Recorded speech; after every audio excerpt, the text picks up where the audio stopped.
Bismillahirrahmanirrahim. Assalamualaikum warahmatullahi wabarakatuh. Selamat pagi. Salam sejahtera bagi kita sekalian. Shalom, salve, Om Swastiastu, Namo Buddhaya, salam kebajikan.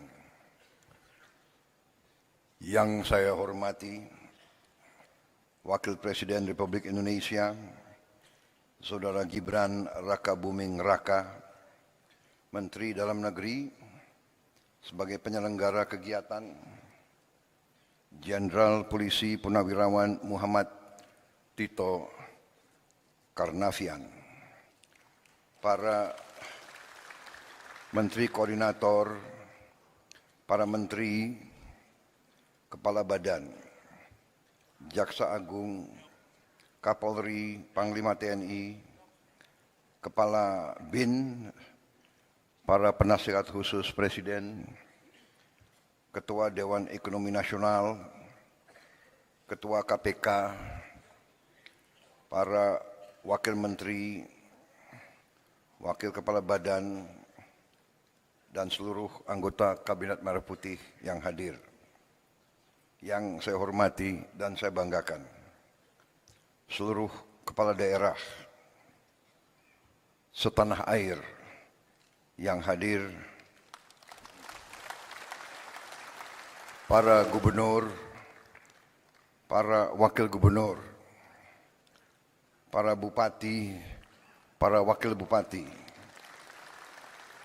para wali kota, para wakil wali kota, dari seluruh penjuru tanah air yang hadir pada siang hari ini. Para pimpinan DPRD tingkat provinsi, pimpinan DPRD tingkat kabupaten dan kota, DPR Papua dan DPR Aceh yang saya hormati, para eselon 1, kementerian dan lembaga, para Panglima Kodam, Komandan Kodairal, Panglima Kodau, para Kapolda, Kajati dan Kabinda dari seluruh tanah air yang hadir, para Komandan Korem, Komandan Lanal, Pangkalan TNI AL, Komandan Lanut, Pangkalan TNI AU, Komandan Kodim, Kapolres dan Kajari dari seluruh Indonesia yang saya hormati dan saya banggakan. Para Kepala Badan Pusat Statistik tingkat provinsi dan kabupaten kota yang saya hormati dan sebagainya. Yang saya hormati seluruh pimpinan instansi tingkat provinsi dan kabupaten kota, para hadirin undangan serta rekan-rekan pers dan media yang hadir.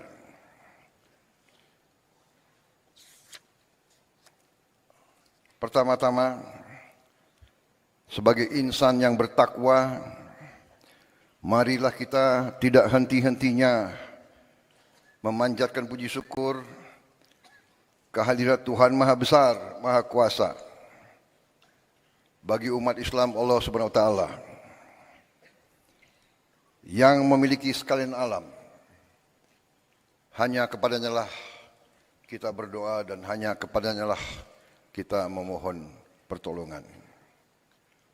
Kita bersyukur atas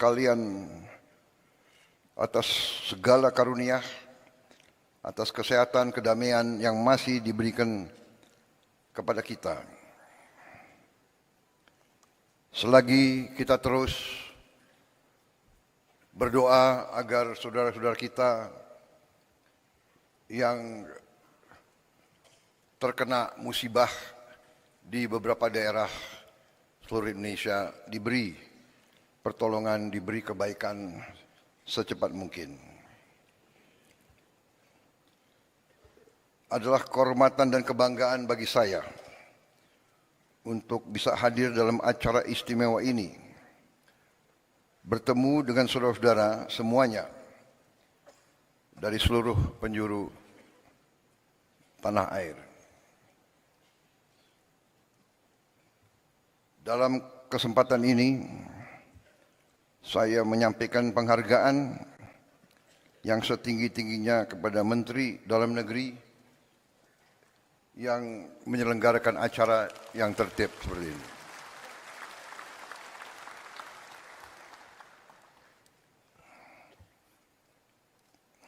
Hati saya bergetar melihat, mendengar dan merasakan semangat saudara-saudara sekalian.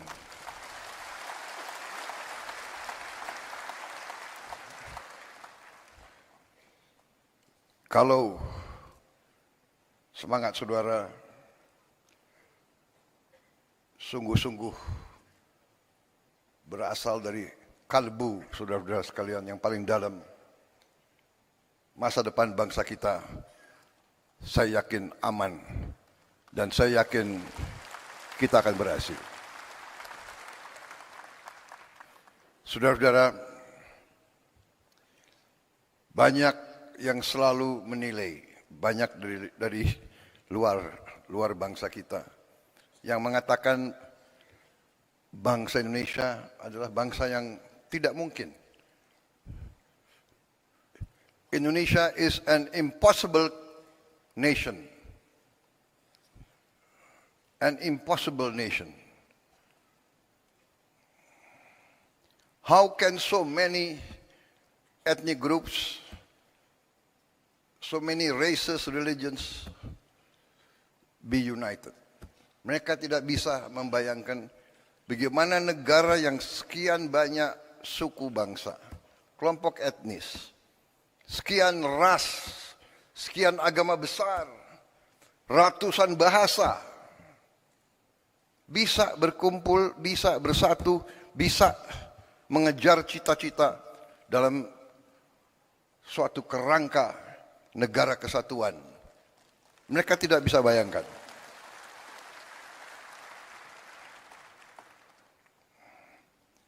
Dan terus terang aja, kita sebagai pemerintahan dari tingkat terpusat sampai tingkat paling dekat sama rakyat, kita harus faham benar peran kita, tugas kita sebagai pemerintahan, sebagai pimpinan rakyat. Bangsa kita, rakyat kita adalah rakyat yang baik, rakyat yang ingin hidup dalam ketenangan dan dalam keadaan harmonis. Mereka berharap, bahkan mereka mendambakan selalu pemimpin yang baik, pemimpin yang adil, pemimpin yang jujur, pemimpin yang bekerja untuk kepentingan rakyat semuanya, bukan segelintir orang. Bahkan mereka tidak suka pemimpin yang hanya memajukan kepentingan pribadinya saja. Ini saudara-saudara adalah harapan semua rakyat kita. Dan hari ini bagi saya adalah suatu kesempatan yang baik bahwa saya bisa bertatap muka dengan hampir bisa dikatakan 99% pemerintah Republik Indonesia dari tingkat pusat sampai tingkat daerah. Saudara-saudara, saya katakan tadi kita dianggap negara yang tidak mungkin.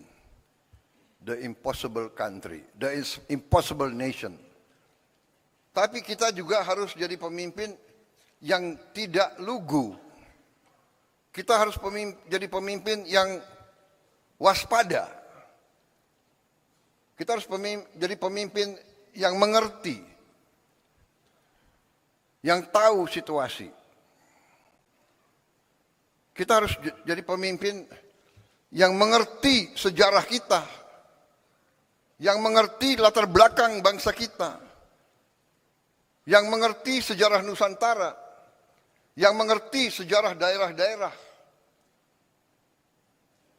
yang mengerti sejarah Nusantara dari Sabang sampai Merauke. Kita harus paham bahwa ratusan tahun kita ini diintervensi, diganggu, bahkan dijajah. Ini harus kita ngerti, kita harus paham.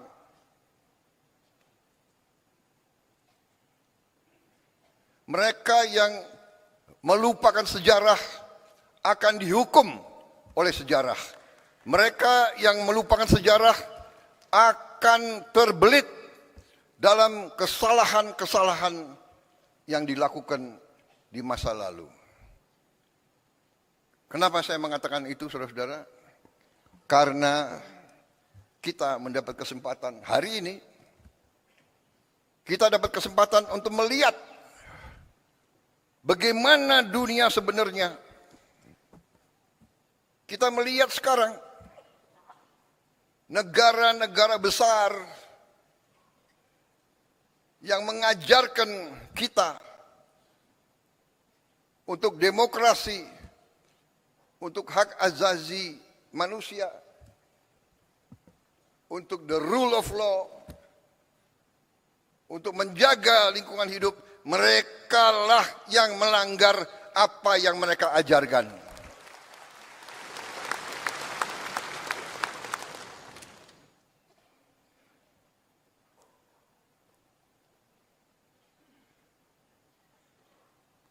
Puluhan ribu wanita, orang tua, anak-anak tidak berdosa dibantai, dan banyak negara yang diam. Di mana hak asasi manusia? Di mana demokrasi yang mereka ajarkan? Karena itu, saudara-saudara, kita sebagai pemimpin, kita harus waspada, kita harus mengerti. Saudara-saudara sekalian, perjuangan bangsa yang puncaknya ada dalam proklamasi 17 Agustus 1945 dan dalam penyerahan kedaulatan kepada kita yang kita rebut dengan darah, dengan keringat, dan dengan air mata. Kita rebut melalui perjuangan ratusan tahun di semua daerah. Negara ini yang sekarang, saudara-saudara, yang sekarang ada dalam kendali kita, dibangun atas pengorbanan rakyat yang sangat besar. Karena itulah kita tidak boleh lupa bahwa adanya kita adalah untuk berbakti, mengabdi kepada rakyat kita. Ini hal yang selalu mudah kita ucapkan, tapi harus kita buktikan. Saudara-saudara, karena itu saya ingin dalam taklimat saya menyampaikan beberapa hal. Yang pertama, saudara-saudara, bahwa karena sejarah kita, ya, karena kita pernah dijajah, karena kita pernah mengalami pemerintahan penjajah yang imperialis dan rasialis,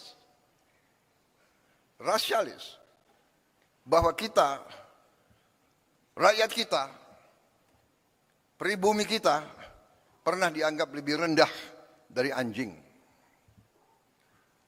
Anak-anak muda sekarang tidak merasakan. Saya masih melihat prasasti. Yang saya lihat satu prasasti tahun 76. Saya ulangi, tahun 78.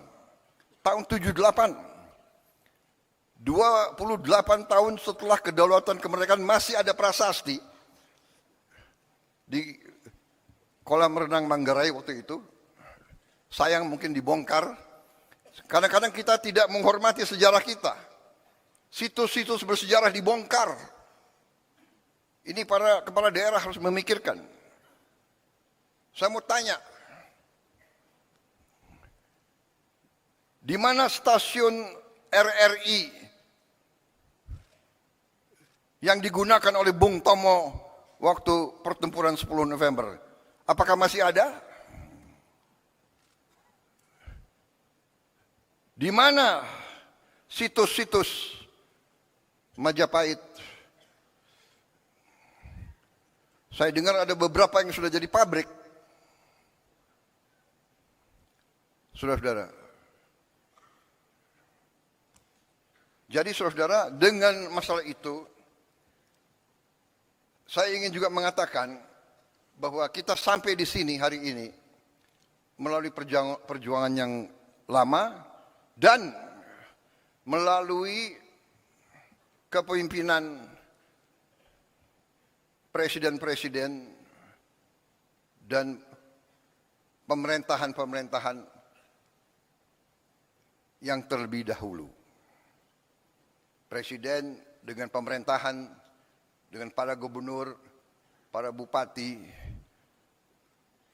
yang terdahulu, semuanya telah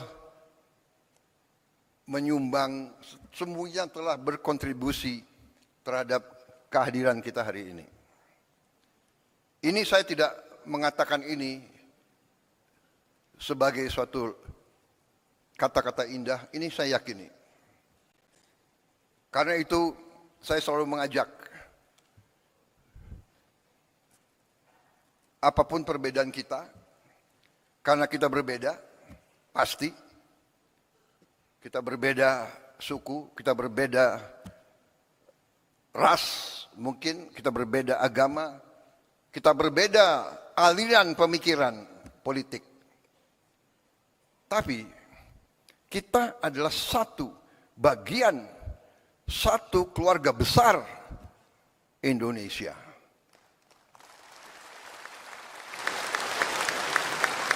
Dan kita bersyukur,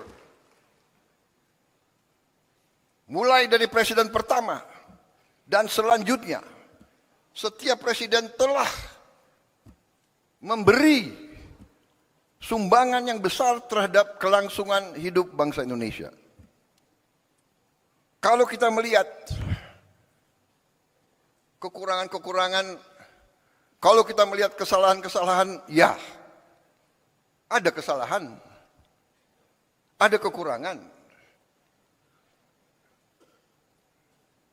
Karena manusia itu ada kemampuan dan ada batas kemampuan. Tetapi kalau kita lihat, sekali lagi, kalau kita belajar sejarah, kita lihat konteks. Bagaimana Bung Karno, Bung Hatta, dan pemimpin-pemimpin kita begitu menerima kedaulatan pemerintahan, begitu dihantam oleh pemberontakan, oleh kudeta, macam-macam. Ada angkatan perang Ratu Adil dipimpin oleh Westerling. Beberapa hari, 2 minggu setelah penyerahan kedaulatan, terjadi usaha pembunuhan presiden, wakil presiden, perdana menteri kita, dan pimpinan-pimpinan kita. 2 minggu dan seterusnya muncul. Jadi saudara-saudara, kita harus sadar konsep Indonesia ini tidak disukai oleh banyak kekuatan-kekuatan di dunia. Dan kita terbuka saja. Mungkin beberapa kekuatan-kekuatan yang dekat sama kita. Karena itu saudara-saudara, bahwa dari mulai presiden pertama, kita Indonesia, tapi seluruh dunia berada di tengah perang ideologi besar. Perang ideologi besar di dunia, di mana dunia dipecah menjadi blok. Ada blok komunis dan blok anti komunis. Blok, bisa dikatakan blok demokrasi atau blok kapitalis. Ini kenyataan. Jadi Indonesia, kita harus sadar bahwa kita tidak hidup sendiri. Perang Ukraina akan berpengaruh kepada kita.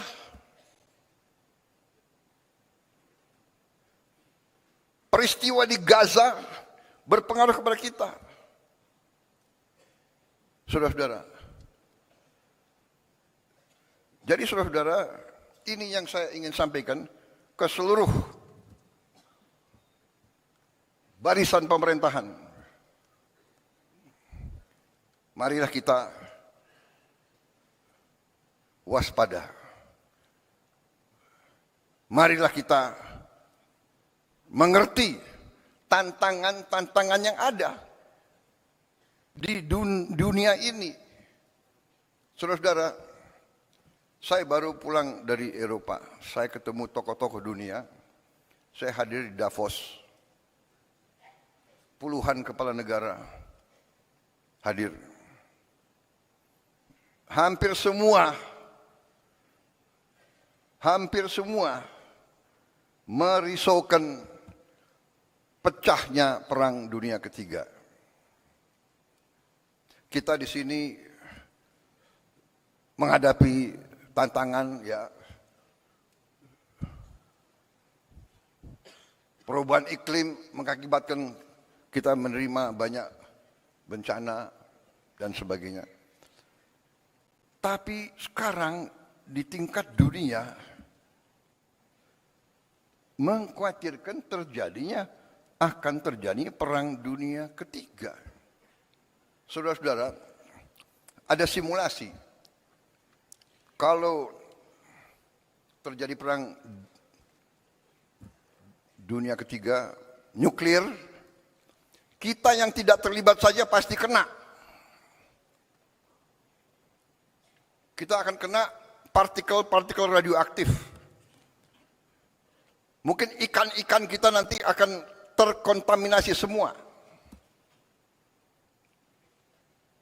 Akan terjadi nuclear winter. Karena debunya akan menutup matahari. Dan menutup mataharinya tidak 1 tahun, tidak 2 tahun, tidak 3 tahun. Para ahli mengatakan bisa winternya itu puluhan tahun.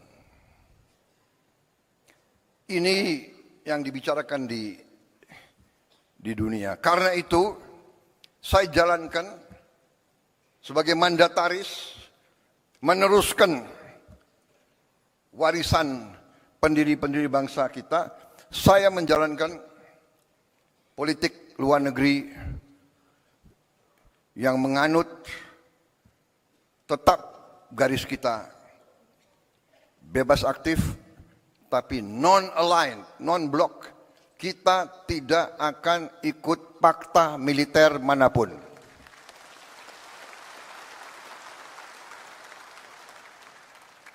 Saya katakan filosofi luar negeri saya adalah 1000 kawan terlalu sedikit, 1 lawan terlalu banyak.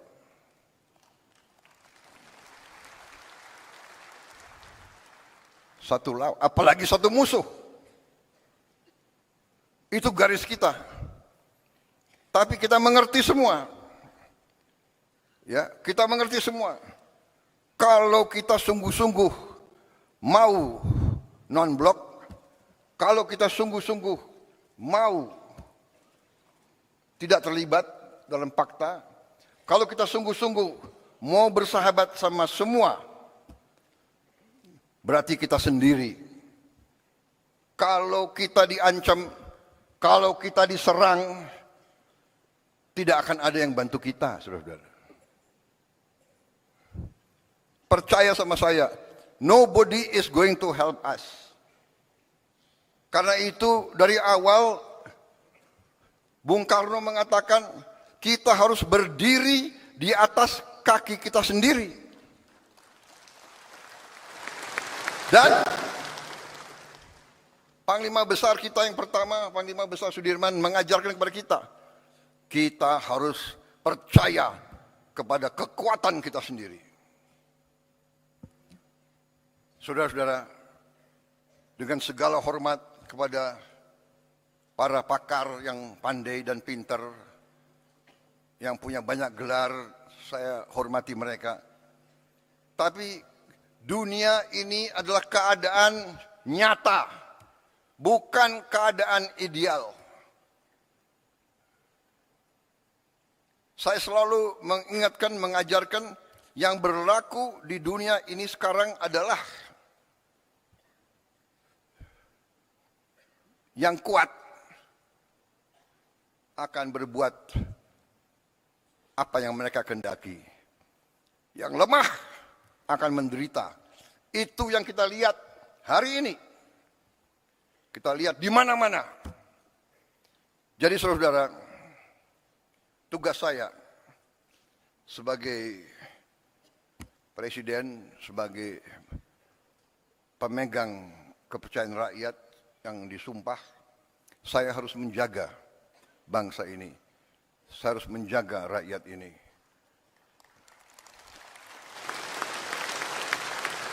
Kadang-kadang gampang untuk kita bilang, gampang kita ngomong. Tapi kadang-kadang tidak gampang untuk dilaksanakan. Kadang-kadang hati kita bergejolak. Tapi kita harus senyum. Karena kita sudah memilih akan baik sama semua. Untuk melindungi rakyat kita. Kita tidak bisa emosional. Kita tidak bisa terlalu idealis. Karena yang berlaku adalah dunia nyata, saudara-saudara. Karena kita tidak mau perang, kita harus siap untuk perang. Kita tidak niat mengancam siapa, tapi selalu mereka ganggu kita. Kenapa saudara-saudara? Karena Indonesia, Nusantara kita, semua pulau-pulau kita adalah kaya dengan sumber daya alam yang luar biasa.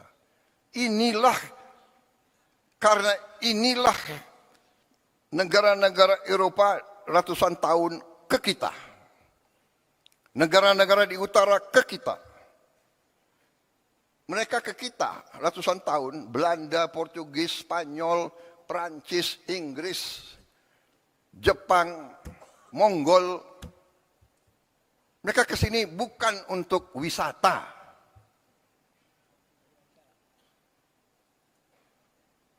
Mereka pertama datang mau dagang. Karena bangsa kita baik, kita nih genetika kita nih baik, ya kan? Kita suka dengan tamu. Benar? Suka dengan tamu. Semua suku, kalau kedatangan tamu, diterima dengan baik. Walaupun rakyat kita miskin, tamu datang diterima dengan baik. Kalau hanya bisa kasih nasi pakai garam, itu dikasih. Presiden Singapura yang sekarang pernah cerita sama saya, waktu dia masa muda, dia sama istrinya keliling di Sumatera, di Sulawesi Selatan. Karena waktu masih muda, mereka apa itu? Backpacker ya. Backpacking. Jadi naik bus, numpang. Satu saat di tengah sawah, hujan badai, mereka kesasar. Tahu-tahu ketemu anak kecil membawa mereka ke rumah orang tuanya. Mungkin di Sulawesi Selatan, saya tidak tahu namanya apa, Dukuh, ya, hanya kelompok 4-5 rumah. Diajak ke dalam, ketemu orang tuanya, ternyata ini Presiden Singapura cerita sama saya. Dia begini, saya tidak bisa lupa rakyatmu. Kami diajak duduk, mereka sangat-sangat miskin. Kami lihat dia hanya makan nasi sama lauknya pisang. Bapak, ibu, 2 anak, 2 tamu. Satu apa itu? Satu tampang beras, nasi, dengan pisang. Itu dibagi ke tamu dulu. Ini sifat bangsa kita. Saya mengalami sebagai perwira muda, prajurit muda, rakyat kita di mana-mana keluar memberi sesuatu yang bagi mereka sangat susah. Ini cerita Presiden Singapura 30 tahun yang lalu. Sekarang rakyat kita masih banyak yang hanya makan nasi. Mungkin dengan daun singkong, mungkin hanya dengan garam. Saudara-saudara sekalian, karena itu kita hormati semua pendahulu, tapi kita harus faham bahwa kita masih menghadapi kesulitan. Kita masih menghadapi tantangan. Kita masih menghadapi kekurangan. Kita tahu bahwa rakyat kita masih banyak yang mengalami kesulitan hidup. Sekarang para ahli ekonomi, ya, ada istilah desil 1, desil 2, desil 3, desil 4 dan sebagainya. Dan kita ini kadang-kadang takut bicara apa adanya. Nggak mau kita mengakui. Kita nggak mau bilang miskin, nggak enak. Prasejahtera.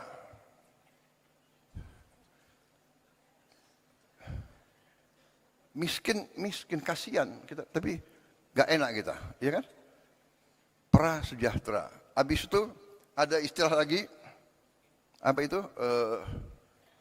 Bahasa Inggrisnya, the aspiring middle class. Jadi orang yang berusaha naik ke middle class. Dia berusaha naik, berarti dia belum sampai kan? Berarti dia bukan kelas menengah. Kalau dia nggak kelas menengah, dia kelas apa? Ya. Tapi dia aspiring middle class. Ini BPS. Pintar juga kalian cari istilah-istilah itu. Tapi saya mengerti, saudara tidak mau turunkan moral bangsa Indonesia. Habis itu the aspiring middle class. Habis itu ada yang rentan miskin. Gimana rentan miskin? Gimana? Iya kan? Rentan miskin. Habis itu miskin, baru sangat miskin. Saudara-saudara, kita harus berjuang bersama-sama, semua unsur, semua tingkatan, semua latar belakang, semua partai manapun, kita harus bersatu. Kita harus berjuang menghilangkan kemiskinan dari bumi Indonesia. Kita tidak boleh menyerah. Kita tidak boleh takut dengan kesulitan. Kita tidak boleh mengatakan, aduh, apa bisa, apa mampu. Karena di sini banyak kelompok. Ada kelompok-kelompok, apa bisa, apa mampu. Selalu menimbulkan keraguan-raguan. Ini orang Indonesia atau orang apa ini? Saya bingung. Ini wartawan masih ada ya? Baik,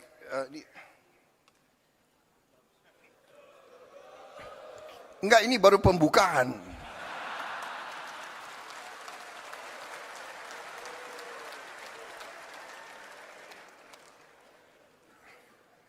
Saya belum sampai ke halaman pertama, belum selesai. Jadi saudara-saudara, ya, kita tidak boleh menyerah sebelum bertanding. Kemiskinan terlalu banyak. Saudara-saudara, ya, kemiskinan terlalu banyak. Tapi ini tidak bisa kita terima karena kekayaan kita sangat-sangat banyak.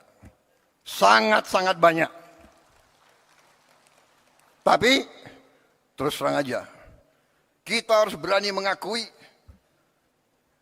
bahwa unsur pimpinan di semua tingkat, unsur elit. Apa arti elit? Elit itu ya pemimpin, elit ya di atas. Ada elit akademis, para profesor, elit politik, para pemimpin politik, elit tentara polisi, para pimpinan tentara polisi, elit yudikatif, elit ya pemimpin. Kita harus akui bahwa elit Indonesia masih kurang dalam tugasnya menjaga dan mengelola kekayaan bangsa Indonesia. Dan ini sekarang saya gugah kita semua. Saya gugah, mari kita semua sebagai pemimpin, mari kita sekarang membulatkan tekad kita, membenahi diri kita dan unsur kita, dan lingkungan kita, dan lingkaran kita. Mari kita bertekad untuk menyelamatkan, menjaga, dan mengelola kekayaan alam kita untuk sebesar-besarnya kepentingan rakyat kita. Saya menggugah, saya mengajak, mari saudara-saudara, kita bersatu. Tidak ada urusan saudara berasal dari partai mana. Jangan kita terlibat dalam dalam sekat-sekat yang timbul karena sejarah. Kita belajar dari sejarah. Segala pertikaian, segala permusuhan, segala kesalahan, mari kita tanam dalam-dalam. Kita bisa bicara, kita bisa ribut terus. Kita bisa ribut terus. 200 tahun yang lalu, kakek dari kakekmu, atau buyut dari buyutmu, waktu itu mencuri sapi saya, sapi buyut saya. Mau diteruskan permusuhan itu. Perang 200-300 tahun mau kita teruskan. Saudara-saudara, tidak ada gunanya. Tidak ada gunanya karena dunia ini berkembang sangat cepat. Dunia ini berkembang sangat-sangat cepat.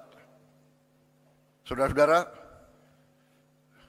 nanti tahap kedua dari taklimat saya yang khusus intern, teman-teman wartawan kita persilakan makan siang di luar. Saya akan jelaskan cerita-cerita menarik. Intinya saudara-saudara sekarang, intinya saya dipilih, sekarang saya akan bekerja untuk seluruh rakyat Indonesia. Saya tidak akan tanya, ini gubernurnya partai mana ya? Dulu milih calon nomor 1, nomor 2, atau nomor 3. Saya nggak akan tanya. Buktinya, saya kalah di Sumatera Barat, benar? Tapi tetap MBG sampai ke Sumatera Barat. Tetap Koperasi Merah Putih. Tetap kita bangun, kita rehabilitasi Sumatera Barat. Saya juga kalah di Aceh kan? Tapi tetap kita bangun Aceh habis-habisan. Nggak ada. Tidak boleh ada permusuhan, tidak boleh ada sakit hati. Kalah menang biasa, karena kita mengabdi untuk bangsa dan rakyat Indonesia.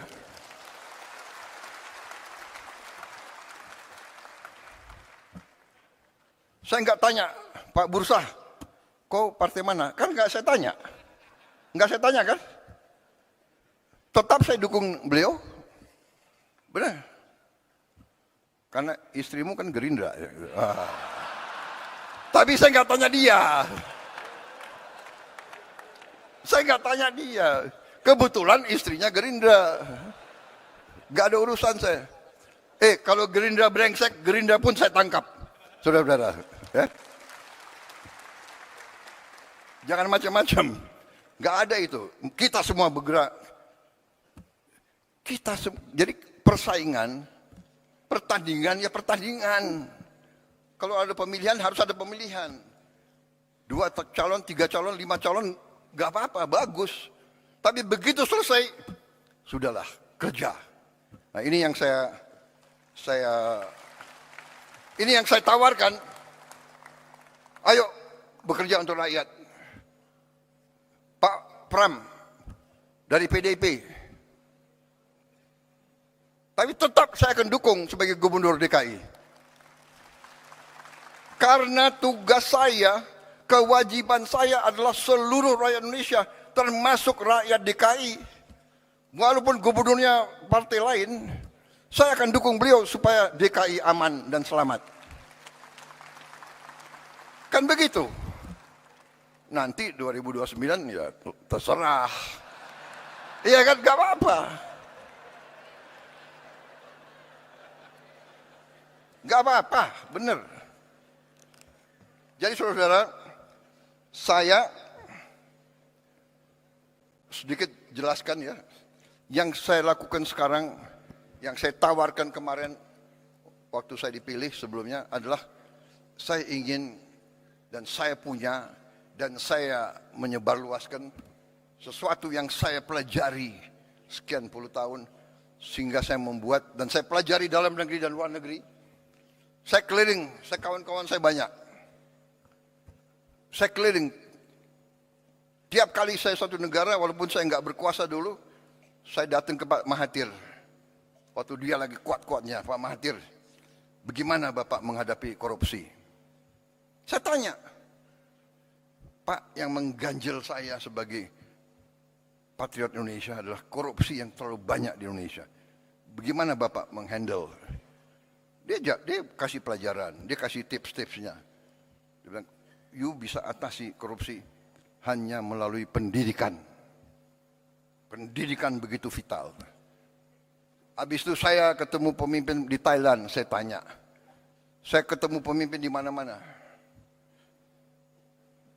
Sehingga saya membuat satu strategi yang sudah ada di buku, yaitu saya beri nama strategi transformasi bangsa. Jadi kita mau menjadi negara maju modern. Ya. Kriteria kita adalah maju modern, di mana seluruh rakyat kita mengalami kualitas hidup yang baik. Kita tidak bermimpi untuk menjadi high income country. Kita tidak bermimpi kita mau hidup seperti Norwegia atau Kanada, atau kita hanya mau supaya semua rakyat kita hidup, kualitas hidupnya baik. Artinya makan harus cukup sehat, kesehatannya harus dijamin, anak-anaknya harus sekolah dengan baik, dia punya penghasilan yang cukup. Dan inilah strategi yang kita buat, ya, yang saya sebut 8 misi dari Asta Cita, 17 program prioritas, dan program hasil terbaik cepat. Download Tribun X sekarang, menghadirkan lokal menjadi Indonesia.